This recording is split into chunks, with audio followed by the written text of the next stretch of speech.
thank you so much for tuning into this very special digital version of Comic-Con at Home 2021. My name is Clark Collis. I'm a senior writer at Entertainment Weekly, and I am extremely excited to be moderating Shudder's panel for Creepshow Season 3. We've got a fantastic panel for you. We've got some big news as to when you can see Creepshow Season 3. We've got a couple of clips from Creepshow Season 3. And I think most importantly, we have a hell of a panel. First up, it's my pleasure to introduce Creepshow showrunner and executive producer, Greg Nicotero. How's it going, Greg? Woo, it's good. Good. You might want to watch out, Greg. You got a few friends there might come after you in the course of the panel. They just want to know when Creepshow's airing again, so they're waiting patiently. Also joining us on the panel, we've got Mattie Doe, a writer-director, one of the people responsible for the story for the Season 3 episode, Drug Traffic. Hi, Mattie. Bye, hi, you guys. We also have director Rusty Cundieff, who is director on the Season 2 episode, Sibling Rivalry, and also directed the Season 3 episode, Mums. How's it going, Rusty? Fantastic, Clark. Great to be here with such an awesome, all these other people that I've kind of looked up to. So this is fantastic. Are we allowed to curse? I hope so. We have actor Michael Rooker, who is on the Season 3 episode, Drug Traffic. Hi, Michael. How's it going? Good. Very well. Thank you. And we also have actor James Remar, who's on the Season 3 episode Skeletons in the Closet. How's it going, James? All's well. Yeah. Great. Here on my couch talking with my friends. Well, as I said, we've got plenty of questions for you good folks. We've got some clips to show from Season 3. But first of all, Greg, if I can start with you, I believe you have some exciting news about when people can actually watch Season 3 of Creepshow. Yeah, well, we're still deep into the post process. We're mixing this month, doing all the visual effects, but the Season 3 premiere date will be September 23rd of 2021. And we have 6 episodes airing. And each episode is 2 stories, similar to what we did in Season 1 and 2. So I'm very excited. I'm super proud of Season 2, the crew and the cast. We got into it. We were one of the first long-form productions to get back to work in August of last year. So I felt like we had a lot of responsibility to make sure that we had a safe environment, that we kept the crew and the cast and the actors safe. So I was really proud of the fact that not only were we able to generate Season 2, but we went right into Season 3. And I was, I was fortunate enough, to be able to call Rusty, who we went to the same high school together in Pittsburgh. And James and I worked together on Tales from the Dark Side, the movie, many moons ago, and have been good friends. And of course, Mr. Rooker and I killed a lot of zombies together. Could you maybe tease a little bit about Season 3 for people watching? What can they expect? There's a lot of, we have a Joe Hill story called Mums that Rusty directed, Ethan Embry stars in. There's a couple original stories. The story that James stars in is called Skeletons in the Closet, about a prop collector who, as it turns out, is such a fanatical fan that he digs up skeletons that were used in movies to add to his prop collection. So it's sort of loosely based on, the legend that in Dawn of the Dead and in Poltergeist, that they used real skeletons as props for movies. So I always love the idea of like, wait, that was a person and their skeleton was used. So John Esposito wrote the script, I directed it, and James came into play for a couple days. And Queen Bee, which was another episode that I directed that we'll see a clip from later, was written by Eric Sandoval, Michael Rousselet. Meter Reader, which is sort of our version of a little sort of nod to The Exorcist. We have a story called The Last Subaraya, which is written by Paul Dini and Stephen Langford, and it's a story about a art dealer who finds this super rare painting, but in pure Creepshow fashion decides he's going to burn it before anybody ever gets to see it, and he releases this demonic presence. So there's a lot of super fun stories.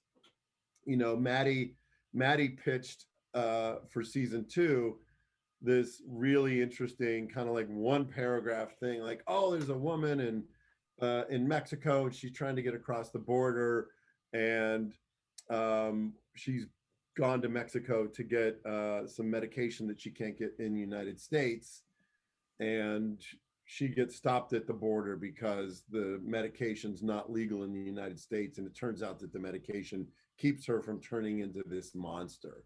That was literally this one little beautiful paragraph that I absolutely fell in love with. So I was really fortunate enough to be able to collaborate with her and Chris on what's one of the favorite things I've worked on in a long time. So, and that's called Drug Traffic, that stars Michael Rooker. Well, Mattie, let me, because most of this ship of pirates kind of know each other one way and another. You're kind of a newbie to the Creepshow scene. I first came across you when I saw a fantastic horror film you made called Dearest Sister at the Brooklyn Horror Film Festival a few years ago. And if people haven't seen that, they really should check it out. And you've made other films as well. But how did you get in? How did you get involved in Creepshow? And what did sort of Creepshow mean to you growing up? Actually, Creepshow came out in '82 and I was born in '81, but I remember it. So I don't know what the hell my parents were thinking. Obviously, like letting me watch that, because I remember something so vividly. And perhaps it's because I had an older brother in the house too. And so, we were huge comic book fans and huge horror fans. And so I grew up with Creepshow, and to have the opportunity to work on Creepshow was probably like one of the biggest things that I had, like, completely out of my expectation. But I think I was introduced to Creepshow because of Shudder, and that was Dearest Sister, the film that you saw. And Dearest Sister was a Shudder exclusive. And I believe that it's also the first Lao film to ever get distribution in the US or in North America, for that matter. And so because Shudder and AMC already knew me through Dearest Sister, I think it just happened really naturally and organically that they're like, hey, would you like to try and put up some ideas for Greg to read for Creepshow? And like, I didn't even realize that like sending a sentence or two for a pitch wasn't normal. And so I'm so happy that Greg liked my tiny paragraph of ideas. I did. And obviously the original Creepshow was written by Stephen King and directed by George Romero. And Michael, you appeared in the Dark Half, which was also based on a Stephen King book and directed by George Romero. What do you remember about that? A lot of birds. We had about maybe 7,300 birds, little sparrows, finches, I think. And the bird and the animal trainer would train them to go from room to room and room to room, and they'd let them out, and they, as we were in the house, they'd let them out, and you got 7,000 birds coming straight at you. What do you do?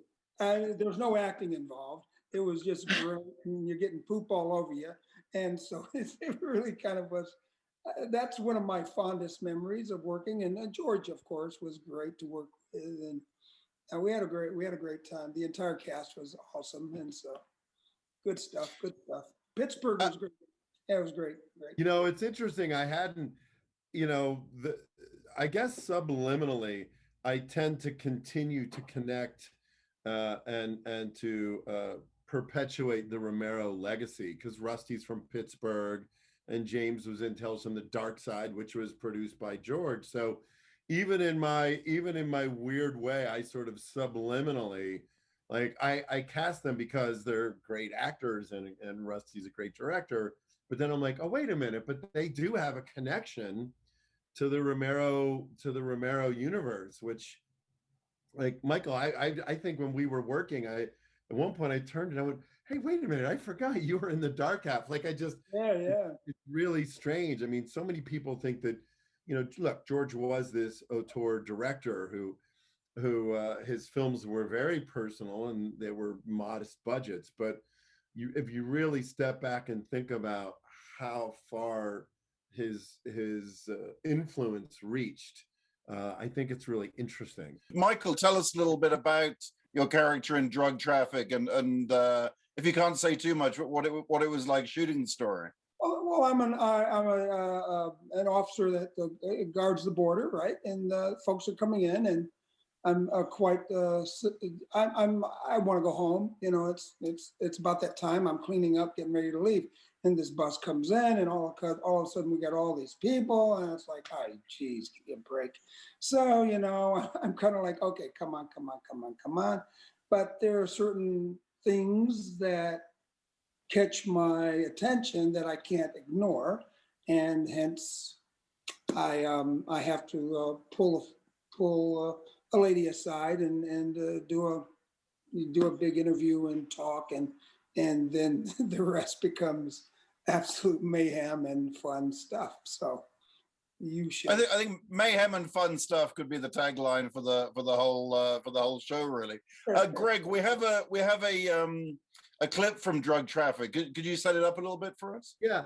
So when Mattie pitched this story, I really one of the first things that I had said was to sort of lean into her heritage in terms of whatever this supernatural creature is, because there is a person, there's a character in the episode that without this medication can't control.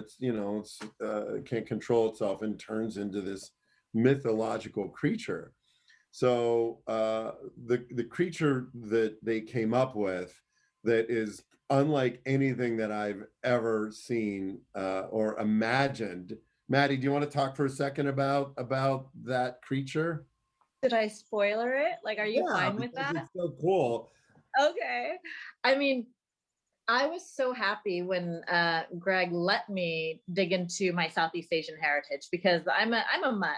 I'm Lao, Thai, and Vietnamese. And usually when you think of a show like Creepshow, it's classic. You have vampires and werewolves and zombies and ghosts and etc., which we all love no matter what country you're from. But I was like, we have some pretty messed up stuff here in Southeast Asia. And he was just like, go for it. So we have this monster that there are male versions, but it's typically female, where on certain nights it becomes extremely hungry. And so the head detaches from the body, and its entrails and heart hang from its neck. But it's this beautiful woman. And so like what she does is she'll like peek over at people, like over a wall or through your window, and you feel bad because you're like, oh, this poor person, this poor beautiful woman who's hungry and just wants to be let in. And yeah, once she's in, she eats you, like all of you. She goes for the entrails first. And her name, they call her Kasu, or Kasu in Thailand. Yeah, it's pretty. Well, I'll tell you, it was the craziest. I was sending Mattie videos while we were developing the look of this particular creature. And even on set, Reed Scott, who is the other actor who plays the congressman, Reed and Michael were so great together. And just, when I did the first cut and we see this head floating down the hallway with the entrails hanging out, it's so wild and it's so unique and so different. Unfortunately, you're not going to get to see it right now, because the thing that we're about to see is that this young woman named Mai has been unable to control herself, and the mother has been detained by Michael Rooker's character. Well, let's see the clip.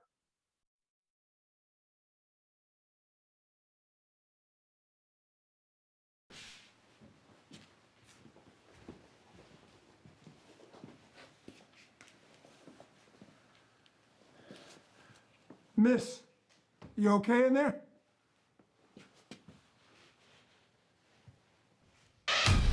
Whoa! Damn it! Do not come in here unless you have my daughter's body. Ma'am, come on now. It's all your fault. She just needed her medicine. I cannot let that thing cross the border. You know that. That thing is my daughter, and she's an American citizen. Excuse me, ma'am, but I'm not sure if that fact has much relevance at this exact moment. Miss. Oh, dog! Got it. Officer, I found something. Fine. Okay, ma'am. It's okay.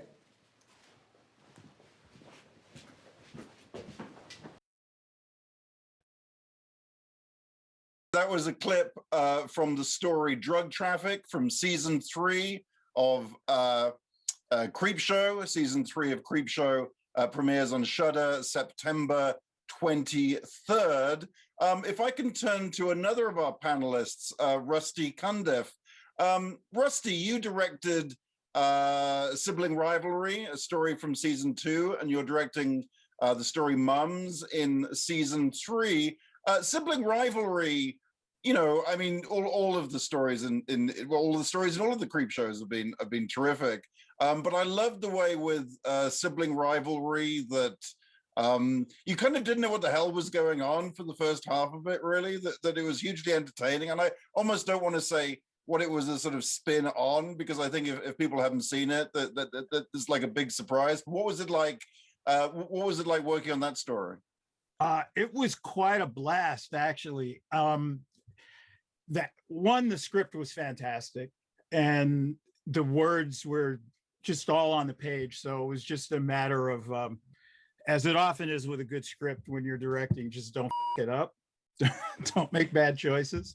And the cast was fantastic. I mean, you know, we had Molly Ringwald. There was this young lady named Mattie. I think it was Mattie Nichols, who played the lead in that, and she was just fantastic. Her delivery and everything was great. So for me, it was just a matter of, you know, making sure that I got all the moments and then enjoying all the practical mayhem of blood and guts and vampire teeth that Greg's crack team allowed us to show. I mean, it's not that often that you get to work with practical effects nowadays, because everything is so digital and so kind of processed in. So it was kind of a blast. And how did you get together with Greg in the first place? Have you known him a while? Greg and I went to high school together, so that belies both of our ages, I guess. And we went to high school together. And then Greg also did effects for me on the first horror film that I directed, which was Tales from the Hood. Greg did like a lot of the effects for Clarence Williams III on that, and all the kind of monstery stuff. And I, for years, actually, on my Halloween display out in the front lawn, I still had one of the charred skeletons that Greg made, and I would throw it out there to scare the kids. But Greg and I have known each other for a while, so it was you know, fun finally working with him again. Yeah, look, I felt really fortunate because Rusty and I, you know, I think we had called him on season 1 to come down and shoot, and he wasn't available, you know, and look, I mean, for a director like Rusty, who he understands the anthology world, you know, when you hire a director on a show like this, I feel like the first thing I have to do is apologize, because it's like, okay, you got about 3.5 days. You know, we were hoping that we would be able to sort of squeak our shoot dates a little bit further. But then when James came, we had 3 days. I think we shot all of James's stuff in skeletons in 1 day. So the first thing I do is kind of apologize and say, look, man, you know, it's going to be down and dirty and quick, but just have fun. And I really feel like, you know, the cast that we've been able to get in the crew, and Mums was different because I wrote the script. You know, it was based on a Joe Hill story, and you know, when the pandemic started, that was the first thing that I did. I'm like, well, I got some time, so I can sit down and write this script. and then of course I was in prep, so I couldn't even be there with Rusty when he was shooting. So I ran in. I think the last day he had some other scenes to shoot, and I'm like, I got it. It was like tag team, and then I was in, and he went. Yeah, I gotta say, Greg's crew, I'm just a fantastic. His DP, Rob Draper, and I think he had another DP too. But I work with Rob. God, man, just a great group of people, and just so on top of things, which you have to be when you're shooting so fast. It was never a crew problem the entire time that we shot, and we had some issues that we had to deal with just in terms of, you know, the weather and stuff like that, and they were just on top of it. It was a fantastic experience, so thanks. Could you tease the story a little bit, Rusty? It kind of takes place in this little farming area. It deals with some social issues that I won't give away, but very lightly, and I give Greg big props for that, because I love social stuff. If you've ever seen any of my other films, I'm always dealing with some kind of social thing, but this deals with it in a very, very light way that allows the horror to progress. But it's about this kid whose father and mother aren't quite getting along, and the father decides that he needs to do a little something with the mom, and there's I don't know how much I'm allowed to say about it actually, but there's some great physical stuff in a garden, and you know, there's death and there's blood and all the good that Greg always brings to all of his stuff. So it's and it's a slow tease. It's a slow tease. Well, look, it's based on one of Joe Hill's short story called Mums. And, you know, I was really proud because I got to adapt a Stephen King story for the animated episode called Survivor Type. So I felt like being able to adapt, being able to adapt to Joe Hill's story, you know, keeping it in the family, so to speak, and you know, turning it over to Rusty and Ethan Embry and the rest of the actors. I was pretty excited. Yeah, Ethan is awesome in this, by the way. I mean, just he kicks ass major. All the cast is great, but Ethan, like, really. Oh yeah, he's fantastic. And moving on to our final panelist, James Remar. James, as Greg mentioned, you were in Tales from the Dark Side. What do you remember about that? Well, this is one of my favorite personal photographs. I guess it's me as a punk rocker and Greg as a heavy metal guitarist, and we haven't changed at all. You know, it's a fantastic memory. I'm a huge fan of anthology series. I just love them. Even going back to acting school on stage, we did these poems called Spoon River anthologies, and you had to memorize like 5 or 6 of them and just get in there and do it quickly. But getting to Tales from the Dark Side, I'm very emotionally attached to it because it's such a pure piece, and it's related to a Japanese story, what they call kwaidan, which means scary story in Japanese, and it's long story short, is a guy meets a snow woman in the woods, and she falls in love with him and says, "Promise you'll never tell anyone you saw me, and I'll spare you," because they steal their breath and kill you. And he says, I promise I'll never tell." So he goes back home and shows up in his village. They fall in love. They get married. 10 years later, he tells her, "You know, there's something I never told you." And she says, "You promised you'd never tell." And in the case of the Japanese one, she just leaves him. But in the case of Tales from the Dark Side, she tears my throat out, and Greg put on this fantastic appliance, and I'm just like, oh, there's a trachea hanging out, and you know, and then it's answered nearly 25 years later. Greg's guy Jake and Greg was there, put an appliance on my head for Django Unchained, where I got my head blown off, and you know, it's all connected. And Skeletons in the Closet is very much a legacy kind of piece where, you know, one generation is a collector and then passing the torch to the younger ones who are even more macabre. So basically, if you have a role in Greg Nicotero walks through the door, then you know your character is not going to be may not be around for the final credits. So far, I mean, third time's the charm, but you know, third time's it's so hard to know what happens. I think it's safe to say, Clark, that's probably a good it's probably a good thing. Most of the people that get hired to work in something that I produce or direct probably won't end well for them. But you know, the thing about James that I love is he really is like he can go toe to toe with you on any monster trivia.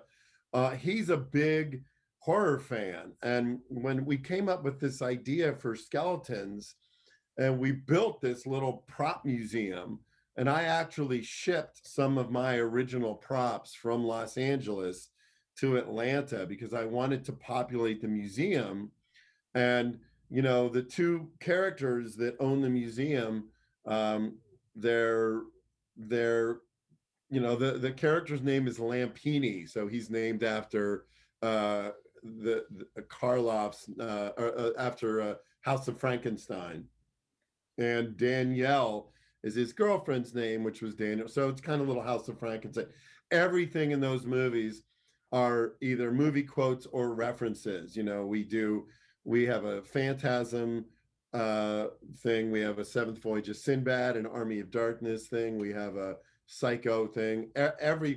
Like we really tried to hit like the ultimate movie nerd episode in terms of the story. And you know, being a prop collector myself and understanding the level of which people will go to acquire a prop from a movie. So James and I would stand on set and he's like, hey, did you see Svengoolie last night? Oh man. Or I'll get a text, hey, the Crawling Eye's on tonight. I mean, There's one question that somebody sent in, appropriately enough, this is from @VincentPrices. And the question is really about an episode of Creepshow from, I think, season 2, Night of the Living Late Show, in which Justin Long plays a character. This is an episode directed by Greg.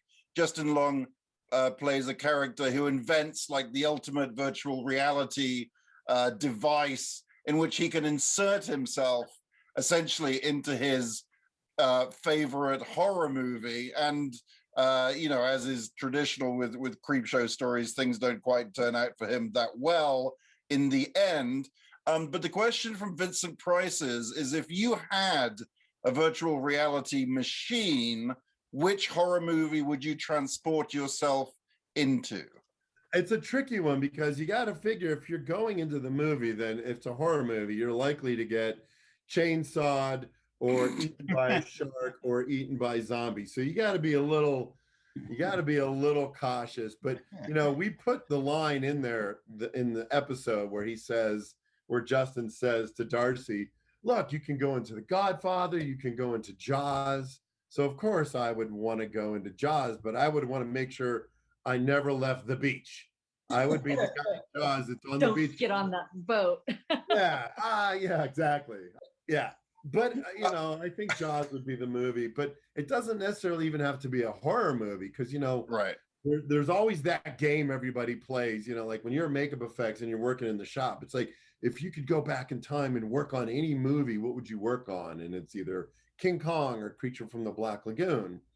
But, you know, if you could go into any movie, not necessarily a horror movie, I would be curious to hear like just opening it up to whatever movie.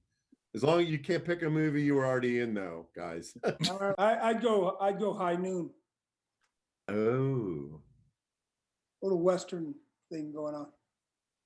I would pick from the horror. I would pick George Pal's The Time Machine, because then I would get to battle Morlocks and be with Yvette Mimieux. Oh, there you go. Oh, there you go. Yeah. I love that movie. And then you could go back and forth and do it over and over. That's really smart. Why do you not? Or yeah, why didn't I think of that? Because then you could like stay in there and go visit other movie sets with the time machine. With the time machine. And remake the endings I didn't like. Mattie, what about you? I mean, if I could actually go into a non-horror movie, I would want to go to the Paris of Ratatouille and just like eat everything that rat cooks, right? I would be like that rat's #1 fan. I don't know.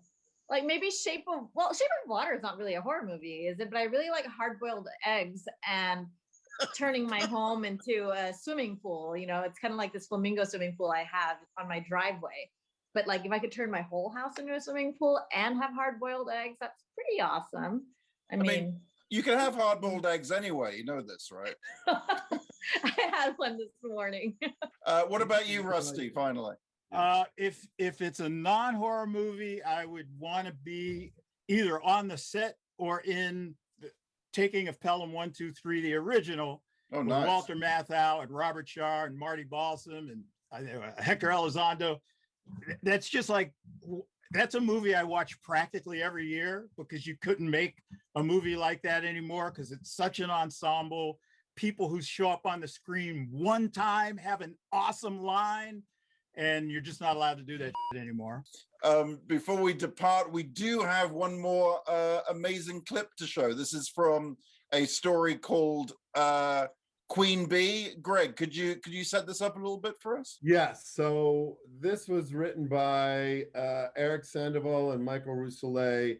The idea is that these kids are fans of a Beyonce type singer, and they find out that she's pregnant and she's having a baby. So they want to sneak into the hospital to get pictures of the baby to sell to the tabloid. So again, you know, I think like what Rusty was saying, all of our stories have some social relevance and a little comeuppance in terms of what people feel they have a right to privacy, right to medication or this or that, whatever. So in this particular episode, these kids sneak into this hospital, and the goal is to see this woman, Regina, who's, you know, this sort of amazing singer, and they get a little more than they bargained for. Fantastic. Well, let's see a clip from the Creepshow Season 3 story,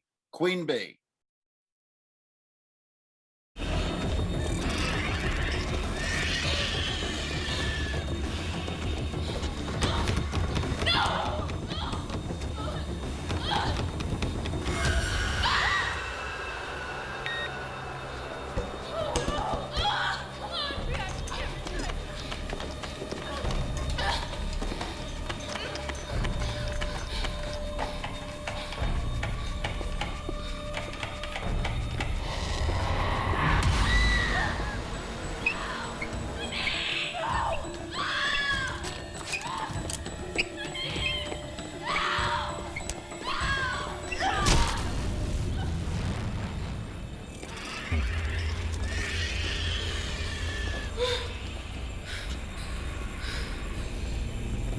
Elevator!